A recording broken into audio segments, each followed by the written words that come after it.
Welcome to the Body Peace Podcast, formerly known as Her Story on a Plate. This podcast has always been a space for deep, nuanced conversations about food, body image, and the stories our bodies carry. But as conversations have grown, so has our mission. That's why this is now the Body Peace Podcast, a name that reflects what we're truly here for, helping you step off the battlefield with your body and move toward more compassion, connection, and ease. Each episode will bring real, honest dialogue with your hosts, me, I'm Jennie Kramer. And me, Nina Manelson. We'll also be joined by guests whose personal stories and professional wisdom offer new ways of thinking, feeling, and being in your body. We're so glad you're here. Welcome to the Body Peace Podcast. Hi, everyone. We're so eager to talk about this topic today. Nina and I always get asked questions by our clients. It's been coming up so much. What do I do with the fact that I have a partner who's on their own weight loss journey, and how it affects me as a partner, how it affects my partner? It's really a very hot topic right now. So, I think one of the things that we really need to just get out there is that we believe very strongly in body autonomy. And what that means is, without our permission, you can do whatever the heck you want to do. Exactly. Without our permission, you get to do whatever you want. There's no judgment. This podcast and the offices from which we operate are a completely judgment-free zone. That said, the actions we take have an impact on our partners and the people that we live with. And it's interesting, as soon as you started saying that, the impact, I was thinking about some of the clients that I've worked with. And instead of thinking sort of from this psychological lens, up comes this word inside of me that was, because literally that's the sort of sentiment that I hear from clients when they talk about their partners losing weight and how much space it takes up in their relationship, and how much space it not only takes up in their relationship, but in themselves, with this feeling of it's, I don't know, almost like soul crushing in a way. Dare we say it's weighty? It is. It is. And so let's pull apart, what is that weighty feeling and that soul crushing that it feels so dominant in a relationship when it starts to happen? Well, let's talk about the dynamics that we hear from some of our clients, right? And this is in no order specifically. These are just the things that come up daily. One is envy, right? There could be some level of envy. If my partner is going to have a body that's going to reduce, right? Will they see me differently? Will I still be as attractive to them? And by the way, is this going to kick in my own tendency to want to reduce my body size? Is this going to kick in some unhealthy method that I may go through just to keep up or keep it down as it is? And so how do you respond to that? What do you do if you're the other partner? Well, and there's so many different parts within what you just said. One of them is that envy, right? Oh, they are getting small. I might have tried my whole life to have a smaller body, and now they're on whatever diet, they're on whatever meal plan, they're on whatever drug, and suddenly their body's getting smaller. And wait a second, how is it so easy for them? How come it's all working and I've been in the struggle? And not only have I been in the struggle, but I've decided to step into what I call body peace, sort of that weight neutrality, that sense of this is my body as it is, and I'm going to accept it. And it's triggering. Mm-hmm. Mm-hmm. It's really activating. Yeah. And you just mentioned something else, which is, what is the type of weight loss that's occurring, right? So is it surgical? Is it by an injectable? Is it by an oral medication? Is it a weight loss plan? Whatever it may be. So what if you're a partner who has concerns about your partner's health? We hear this all the time. My partner really, really wants to have bariatric surgery. They really, really want to go on this drug. but I know some Yeah. things and I have done my research and I'm nervous for them. Have valid concerns. And I'm afraid that if I share it with my partner, they're going to think I'm not on board or that I'm not supporting them or that I'm trying to somehow Totally. get in the way of what they want to accomplish. Right. So, how do you both be a supportive partner, right? I want to be wind in your sails. I want to support you in what you want, your version of happiness. And I have concerns from a health standpoint about whatever process you're going through. Plus, I'm kind of triggered How about that? because, The, the, right, the triggering is very potent for a lot of people. yeah. And I hear that a lot, that sense of, well, like you mentioned, are they going to still find me attractive? Mhm. Right? Should I be joining this bandwagon of getting bodies smaller? And one of the things that I often hear also is in the realm of social events. A client of mine said they went to a social event and everybody commented on her partner's body, So right? And not, mhm, let's name that, right? That is yeah, diet culture at its finest. hmm, Because people mean well, they think they're being kind when they say, "Oh my God, you look so great." Okay, so what's going through the mind of the person whose body is reduced? I'm eye rolling in case you're just listening to this on audio. So I Hmm. can affirm that she is, in fact, eye rolling. So Hmm. what goes through the mind, first of all, of the person whose body is reducing? So let's see, they never used to say anything before. I can only imagine what they thought I looked like. Now they're Yes, saying something. I guess now they approve. Oh, and right. Now I'm better. I'm better. And Hmm. what if I can't keep this off? What are the benefits then? Exactly. Think about the pressure of all of that, as if who Yeah. they are as people is somehow now different because their appearance has shifted. Yeah. And Jenny, what you're speaking to is this place where we get into of, oh my gosh, now I have to stay small because look, finally I got the approval. Finally I got the gold star on the forehead that says, yay, I am a good person. And now what? I'm going to spend the rest of my days hustling to be this size that everybody says, you are great. You are awesome. And one of the things that dynamics that I see a lot is people post this like before and after Mm. picture. And one of the things that I Now, remind my now, clients now all the time, I'm eye rolling now, by the way. you're right, I can attest Jenny's eyes are rolling. We should just like have like a pop-up. Mm. Eyes are rolling now. That it happens a lot.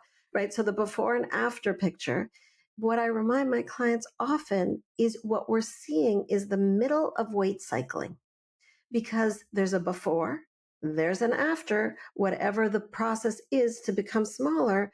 But the truth is, weight loss most often doesn't stay, it bounces back Right. for a lot of different reasons. So you can imagine folks that are listening to us now who say, "Yeah, yeah, yeah, I've heard this. I Mhm. understand. Dieting is bad. It shouldn't be about good foods and bad foods. It shouldn't be about any of that. I know. But the truth is, I'm just miserable in my body.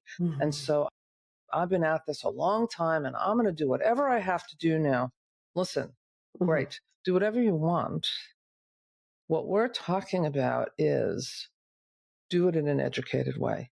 Understand some of what may occur, right? And now coming back to the partner that you live with or the family that you live with, because Yeah. their experience of your journey is just something that needs to be acknowledged. Are you responsible for how your partner reacts to your journey? No, you're not responsible. But knowledge, But there is an yes. impact. There absolutely is an impact, right? And I hear you saying it loud and clear. Acknowledge that it's going to have a ripple effect, that there will be an impact. When your partner is standing next to you and everybody's complimenting you because you've lost weight, your partner's going to have some feelings. Yes. Yes. And let's, And I think knowledge yeah, is power, right? So you have yeah, to know some things. So let's say that your partner decides that they want to reduce their body size with all the new injectables because, after all, they promise the promised land.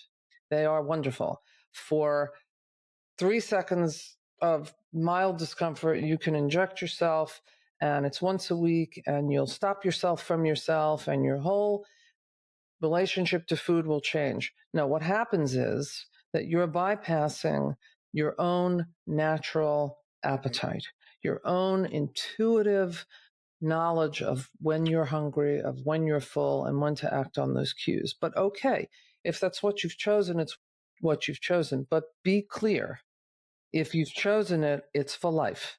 Because when you right, stop and say, you know what, this is just getting too expensive, or it's just a pain in the neck, I don't really want to do this anymore. Okay, great, sure. Hopefully, you're going to be able to live your life not in the before and after of that. Bariatric right. surgery, sure, it's also the promised land, right? It's going to stop me from myself because isn't that what I want? I can't be trusted. I want to stop myself from myself. And you're going under the knife, and promise you that if you Yeah, are someone who has tendency to eat in an emotional way, you will find a way to bypass it. So all that absolutely. said, I have seen that many, many times. And what you're speaking to also is this place when those things happen, right? When we have no appetite, when our stomach is smaller, when we're getting a very prescribed meal plan, it's going to impact mealtime at home. mhm. And mealtime, we want it to be a connecting time. We want it to be a nourishing time. We want it to be an enjoyable time. We would love for it to be a together time. So this is interesting. I'm thinking of a few clients as you're saying that who have families. And now, by whatever means, the person who's choosing to be on a weight loss journey is hardly eating when they sit down for a meal. Yeah. And so the partner's concern is twofold. One, our kids are watching this. Thank you very much. They're watching you leave three Yes. quarters of your food on your plate. What is that about? How do we explain that? Because then when they want to do that, is that really intuitive eating? Are they really not hungry? Or are they mimicking? Right. And then the second part Hmm. of it becomes that food is cultural and it's social. And so Yes. you're sitting with a family member who's on this journey and they're barely eating, and it starts to affect your own enjoyment. It's not to say that Right. your partner has to eat a lot for you to feel better about eating a lot. That's not what we mean. It's simply about you're breaking No. bread together, and the other partner could be done in 4 minutes because that's the plan they're on. Yeah. Well, our podcast is called Her Story on a Plate. Our plate is full of history, of our heritage, of our community, and you're opting out. Right. You're opting out, and that has an impact. And it may, as you alluded to, Jenny, have an impact on children in terms of making it not okay for them to be in their bodies as it is. Oh, look, everybody's managing their body in this family, or at least one person is, then maybe I should be managing my body as If well. I had a nickel for every perimenopausal woman who has, let's say, anywhere from 14 to 18-year-old child, and we'll, for this example, make them a girl, and they're saying things like, I don't recognize my body, it's hormonal, things are Mm-hmm. changing. Mm-hmm. I know I'm only really like X number of pounds heavier, but I really, really want to go on Wegovy. Okay. And their daughter, on the other hand, is Yep. seeking out care because they're on this very, very, very anorexic like restrictive way of eating, right?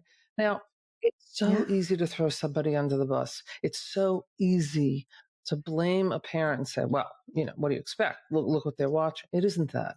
We have to honor Mm-mm. that there is intergenerational trauma where this is concerned, that we've watched Yeah. dieting from other family members, from our culture. And It's really not, don't diet because your kid is going to diet. It's really about just give yourself a break here. Imagine if you can just accept your body where it is in this moment and just take a look and see, is there something I need to do here rather than rushing to the quick plan? No. I love that invitation into embracing our bodies. And I've also seen clients be motivated by saying, I don't want to pass this along. Mhm. I am done. And I have to say, in my own journey, a big part of saying I am done with the dieting was when I had kids and I was like, I can't pass this along, not one more generation. I have to figure it out so that I am not the mom looking in the mirror going, oh, that belly. Mhm. I got to do something about Mhm. that. So that my kid who's 2 years old goes, oh, my belly, and feels bad about Mhm. it, right? We can. It is actually a very powerful motivator to say, I want different for the next Yes, generation. isn't it? This is also a conversation about boundaries, right? The famous B word. This is boundaries. Because let's say, again, you're living with someone who is on a prepared meal plan, like the meals come as is, and your partner says to you, no, I'm good. That's what I'm going to have for dinner. And now you say, well, all right, that's great. I'm not eating that for dinner. Now I have to figure out dinner for me. There's Mhm. something about that that feels like you're being left out. You Separating. bet. There are situations I know of where one of the partners, let's say, is on the injectable, and the other partner says, you know what, you do you, but please Mhm. don't ask me to go to the drugstore to get it. Please don't ask me to interact with it. Don't ask me to help you inject yourself. It's not that I don't want you to be happy, but you know what? It's too triggering. I know Yeah. what I know, and I can't not know what I know. And so I can't stop you, but please don't ask me to be a part of it. Yeah. The other thing that I see happening, and you sort of were leading into it when you were talking about how one person is eating, this is what I'm eating, you take care of yourself, is that the partner who is not on the weight loss journey feels like, well, I can't eat very much around this person because I somehow have to match them. And then what I'm seeing happening is secret eating, You bet. Oh, I'm so glad you said that. right? I can't eat in front of my partner. So now I am left eating secretly in the car, somewhere else, stopping for whatever it is that I can't eat in full pleasure, in full daylight with my family member. Ouch. Big ouch. Or they're in a social situation, right? You go out with some other couples, or you go to a party or a gathering. And once everybody's finished commenting on your partner's change in body size, right? The entire Hmm. conversation for the whole night is about this. Hmm. Because imagine, Yes. imagine you're sitting at a table in a restaurant. We've all seen this. You're sitting at a table in restaurants, 4 or 5 couples, right? And somebody is most obviously doing this. Now, every time someone orders food or eats food, Yep. they feel like someone's morally judging them. Well, Right. Oh my gosh, I shouldn't be eating that's this. Ooh, I'm having a cheat day. Oh, I'm going to feel terrible about this tomorrow. There's all this like out loud shaming and blaming as though to signal, no, no, I know I'm being bad. You're not being bad. You're actually eating a meal. And that is fine. Right. And also at the table is, well, how are you doing it? Well, what exactly are you taking? Well, what exactly are you eating? There are a million, there's another eye roll from Jenny. right. There are a million other things to talk about that are way more interesting than how somebody is controlling their food and controlling their body. It's so tempting, right? You're with someone who's clearly accomplishing what they wanted, and all you want to know is how'd Hmm. you do it? I want to know Hmm. what's the quick fix? Why do you want to know the Yep. quick fix? Because most people have been through 40 quick fixes, but this would be the one. No, This is what, this one. is it. This is the one. Okay, so I'm going to interrupt us for a second and do a PSA. Okay. for do not comment on somebody's body and do not ask them about what they're eating, what they're not eating, or what drugs they're taking, if they're taking drugs, or if they had surgery. It's not your business. That's my bossy PSA is stop with the body and the food commenting. Just stop. Besides, It doesn't help anybody. think about all the other things you could compliment someone about, Mm-hmm. right? Whether it's about their sense of humor or their intellect, or they just look Mm-hmm. beautiful, whatever that means, Yep. right? Yep. Or, I mean, there's 15 things you could pick if you really want to compliment someone that has nothing to do with body size or a shift in body size. I remember when the singer Adele lost a very large amount of weight, right? Most people looked at that and said, oh, doesn't she look fabulous? Right? I looked at her and I said, oh God, she's now going to have to withstand the Mm-hmm. entire public at large comment Yeah. all over social media about what she used to look like, what she does look like, is she Mm-hmm. it off? How did she think she could sing when she looked that way? Is this going to last? I mean, it becomes like a public square. Like we all It talk about it. is. Right. Well, again, women's bodies get objectified, right? And it becomes the thing that's for sale, the information about somebody's body. And that is just so painful. I want to go back to what you were talking about when you said, there's so many other things that people could say. My favorite thing to say, and actually to have somebody say to me, is, I'm so happy to be with you. That's beautiful. Like I melt because really we want to be with people because we're happy to be with them.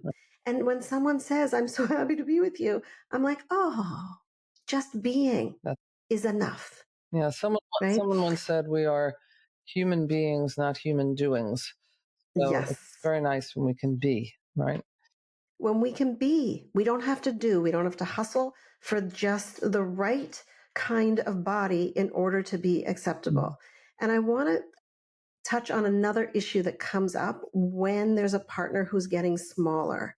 And that is if that partner that's getting smaller is a man and the other person in the partner is a Mm-hmm. woman. What I hear often is women saying to me, but my partner, my husband, my boyfriend is smaller than me. I am bigger than Mm. him. And I just feel like I'm not attractive. I don't want to get naked. My body is bigger. And there's so much to unpack in there. One is the whole comparison, which we will get into in another Right. episode, compare and despair. But the other piece is this archaic idea that women are supposed to be petite and very feminine and super cute, and we should be light enough to lift over the threshold. Not only that, Like, you're reminding me that I'm a tall person, although I probably lost an inch somewhere along the way, but I'm a very tall person. And for years, I would not date a man who was shorter than me, which now, right. of course, And there it but is. it's just the cultural aspect of, oh, men are supposed to be bigger. They're supposed to, a woman will Yes. feel more feminine if the male is Mm-hmm. bigger. So yeah, this comes up all the time in weight loss journeys too, of course. Yeah. Right. So the man is losing weight. And now suddenly, where the woman was like, I'm an okay size, my body is fine. Now my body is too big. Let's talk about one other thing And that that's comes up a painful. lot too. Mm-hmm. Is my partner now going to find me attractive? They Yes. are they are Yes. getting smaller. Getting They're all going the they're going to attention. feel better about themselves. They're going to feel more Mm-hmm. attractive, and I'm now going to Mm-hmm. be seen as a schlub. And what Yep. are they more likely to now cheat on our partnership or on our marriage? I hear this all Yes. the time, and Yeah. I would say that if that question arises, there's probably a deeper question within the relationship that preceded the Yeah. change in body Yeah. size, but it's a real fear. As if to Yeah. say, body size is the only way in which you will judge me this partner that I've been with for however many years. And as soon as that changes, everything else is going to change. Think about what we're saying. This is Right. nuttiness. It's crazy. Right. That your entire worth as a human being in the relationship is based on your size. Now, most real relationships, authentic relationships, that is absolutely not the truth. And yet, one member of the partnership, that may be the belief that comes up. So let's wrap up this conversation by what would we suggest? What would we say to somebody whose partner is losing weight, and something we would say to the person who's losing weight? What do we suggest? Well, first of all, again, to repeat ourselves a bit, if you have a partner that either has discussed with you or has just decided that they're going on this weight loss journey, to be able to say to them, okay, I support all things you do, and Mm-hmm. I love you the way you are. I'm going to love you however you turn Mm-hmm. out. And I'm going to let you know if there's something about this that either concerns me on your behalf, that scares me on your behalf. You'll have your own choice about whether you want to make a change in it, but I'm going to let you know because I love you. So I'm going to tell you that, not because I'm jealous or not because of anything other than the fact that I care about you and I love you. Right. It's calling into a deeper authenticity in the relationship. Right. Right? There's something that could create a rupture in the relationship. Mm-hmm. And what it's calling us to do if we're in that situation is to actually lean into each other and say, this is what's happening for me. These are the feelings that are being brought up for me. These are the beliefs that are coming up around my sense of worth or attractiveness. Let's talk about this. Let's talk about one other very controversial thing. Let's say that your partner says, all right, I've embarked on this weight loss journey. Here's how I'm going to do it. I'm doing it. I'm committed. That's it. And let's say that you, as the partner, secretly think to yourself, oh my God, about time. Really glad they're doing this. Because you know what? Mm-hmm. I have concerns about them. Okay, we know that you love your partners.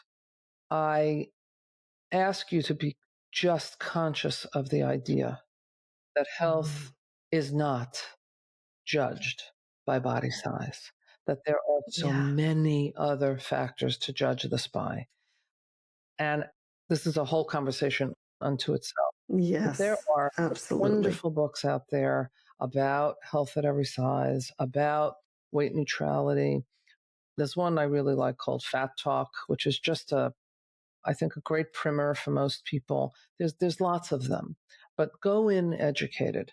You know, you're allowed to think what you think. You're allowed to feel what you feel, even say what you want to say. Just know where it's coming from. Mhm. Yeah. And be aware of the impact on the other person. Yeah. Our bodies are a place of deep sensitivity, right? And we take it personally because it is personal. It's our body. I can't. And so to be aware that these conversations are sensitive and they require incredible tenderness and vulnerability. And kindness. And Yes, curiosity. and People kindness. that work with me Hmm. know that I'm very famous for saying, stay curious. It may not always be what you Yeah. think it is. Just stay open and curious. And in the end, Yeah. please be kind to yourselves and to others. Sounds like a Mm, holiday that's PSA, but I really beautiful. do think that. That's a perfect way to end. Yeah. I hope this conversation was helpful and look forward to seeing you on another podcast. And please share it with your friends and your dear ones. We're so glad you joined us on this episode of Body Peace. Stay connected as we continue exploring what it means to live in your body with more ease, trust, and care by subscribing to Body Peace on Apple Podcasts, Spotify, YouTube, or wherever you listen. Be sure to visit us at bodypeacepodcast.com for special bonus content for those on our mailing list.